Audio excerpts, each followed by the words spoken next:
Antarctica is thought to be rich in oil, gas and mineral reserves, although mining has long been banned there.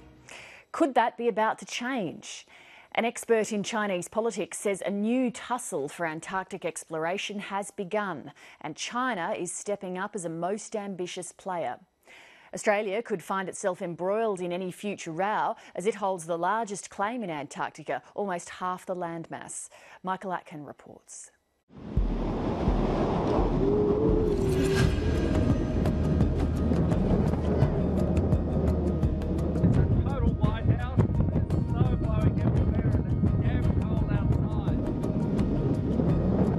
Those were the brutal conditions facing 52 scientists and passengers trapped on a Russian ship in January last year. The important thing is to get the team off, get them home safely.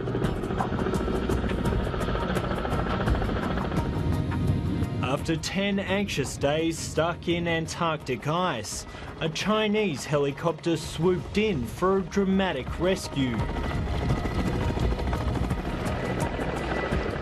A demonstration of its growing Antarctic prowess.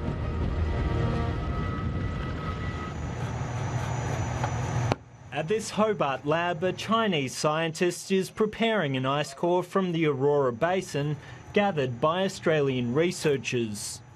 Yeah, I'm very happy to work here. China's ambitious research program includes the pursuit of the holy grail of climate science, million-year-old ice from Dome A, the highest point on the continent. It will need to drill through about 4,000 metres of ice in order to extract an ice core from that location.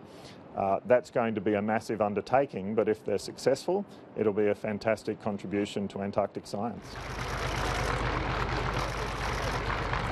After the G20, President Xi Jinping made a special trip to Hobart, overseeing a deal that could lead to more Chinese Antarctic scientists docking here. A coup for Tasmania, it's a coup for Hobart.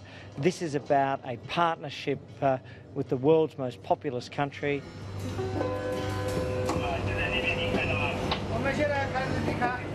China's expanding polar empire isn't just about the new icebreaker and airfields it's building. It's tested our partnership by constructing the UFO-like Taishan research base inside Australian territory without seeking permission. They've definitely signalled very clearly, I think, their intentions to the world that they intend to be a key Antarctic player.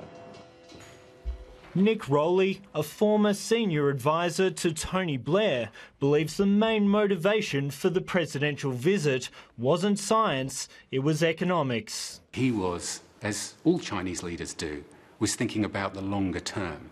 They absolutely need to be a player as it becomes easier to exploit the resources that may well be there.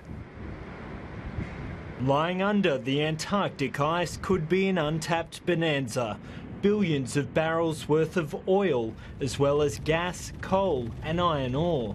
OK, so what I actually have here is a sample of rock from Antarctica. Geologist and Antarctic veteran Ian Fitzsimons says the icy continent holds great resource potential. There will be mineral and petroleum resources. What we can't be confident about is whether any of these will be economic to extract now or in the future. Out to survey the whole of this sector of Antarctica. That's not the only barrier. A mining ban until 2048 prevents exploration, a ban Environment Minister Greg Hunt says China supports. They themselves really wanted to drive into the heart of the agreement, the Antarctic Treaty, the non-militarisation of the area, the protection against mining. I've been researching China's polar interests since 2008, and the Chinese language materials are very, very clear about China's interest in Antarctic minerals. For her forthcoming book, China as a Polar Great Power, Professor Anne-Marie Brady has uncovered evidence that adds to a large body of Chinese material that shows mineral exploration is being seriously contemplated. In 2005, senior or former employees from the body responsible for coordinating Antarctic research, the Polar Research Institute of China, wrote that the rich resources are the main reason for Antarctic expeditions and exploitation is just a matter of time.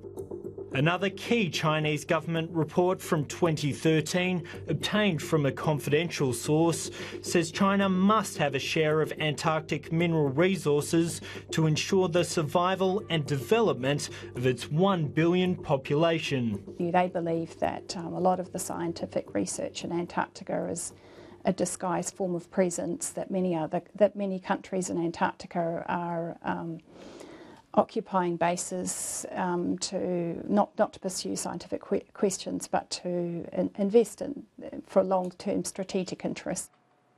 Anne-Marie Brady also discovered a map of mineral resources on an official Chinese website, but after she revealed its existence, the map was swiftly removed. The map was taken down, presumably by the Polar Research Institute of China, because it sends a really obvious signal that China is clearly interested in Antarctic mineral resources. If this interest became a reality, technology being used in Arctic waters could be adapted for oil exploration, especially in offshore coastal areas where sea ice is thinnest. They use little explosions and send sound waves down into the earth, and these reflect back off the rock layers and allow a picture to be built up of the three-dimensional structure of the rocks. And we can identify certain structures that may be prospective for oil deposits. But the environmental risks are significant and an oil spill could be catastrophic. And we've seen how incidents in other parts of the world can take months to fix. For example, in the Gulf of Mexico a few years ago, incidents with deep drilling for oil in Antarctica would just be that much more difficult. Professor Tony Warby doesn't believe China's polar ambitions are driven by a desire for its abundant resources. China's presence in Antarctica is very largely driven firstly by their desire to have a sense of national pride about their program. You've got to be very, very careful of an Australian she'll be right mentality. Nick Rowley says the race for mineral rights is real, with Russia, India and Iran all interested. He's concerned Australia is ignoring that threat, leaving the pristine future of Antarctica at risk.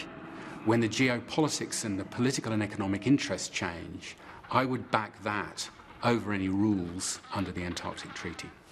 Does Australia have skin in the game? Absolutely it does. It's a major player in terms of the future of Antarctica. It would be wise not to dismiss the stated interests of a number of states, and it should do what it can do to promote ideas about Antarctica as a wilderness that should be protected for the whole world. And 7:30 approached the Chinese embassy for comment on that story. So far, no response has been received.